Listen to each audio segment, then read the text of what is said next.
The Mandibles by Lionel Shriver. Of course, the cover, there is a reason there's a $100 bill on the cover of this book. This book is crazy about economics, like in depth. Also, I noticed on the cover it says, "In God We Trusted." And I kind of think I understand where she's going with that, but I would say it should say, "We stopped trusting in the archetypal stories of God." What do you think? Maybe? Okay. Well, pertaining to this book, not in general here in the present day, but just a thought. And also she delves into maybe is it just my worst fear or everyone's worst fear if the dollar kind of crashes? I liked the plot, and she definitely sets up her characters, and you do get into there's definitely some characters I really love, like Nolly, that moved from France back to America.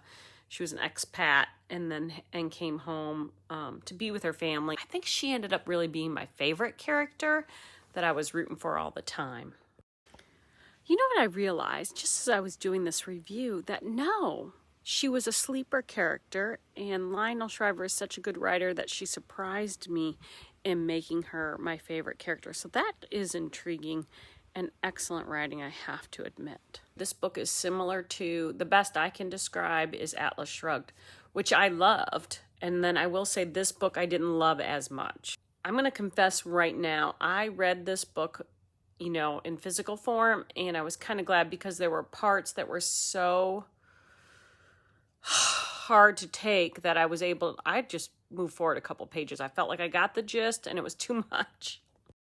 Okay, this book is set in the future slightly, and maybe that's why it was a little more difficult for me than Atlas Shrugged, which was set kind of in the past, and somehow I could handle it knowing, hey, we all got through this in America, we're fine.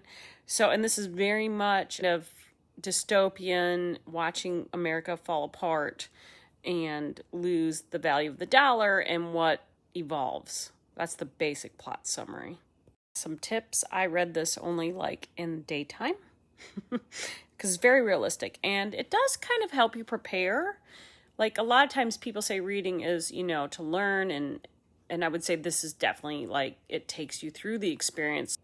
Couple more things. I would definitely rate this as a bumpy ride for the reasons I really give that rating, which is it's hard to read. Am I glad I read it? Yes. Do I think that future Carrie will be glad she read it? Yes. And it is kind of a book that stays with you. So as far as a good discussion book, I think it would be. But it'd have to be a pretty serious book club. Pick it up. Fast forward the parts you don't like. Learn what you can. That's my recommendation. I mean, she's a great author. She definitely gets you into it. Anyway, next week I want to try to get to what I'm currently reading, which is Little Prince that my daughter loaned me. I got to get that back to her. And I'm reading Journal of a Novel still by John Steinbeck. I'm really kind of treasuring that one and doing it slowly because it just brings me so much joy. So if you want to pick that up, I will probably have that review after the new year. And I'm also reading for my book club a Taylor Jenkins book called Malibu Rising. So I guess whichever one wins out and captures my interest will be the next review. But it's between Little Prince and Malibu Rising. So, all right, fellow readers and librarian wannabes, have a great week. Pick up a couple of these with me. I'd like to hear how it's going.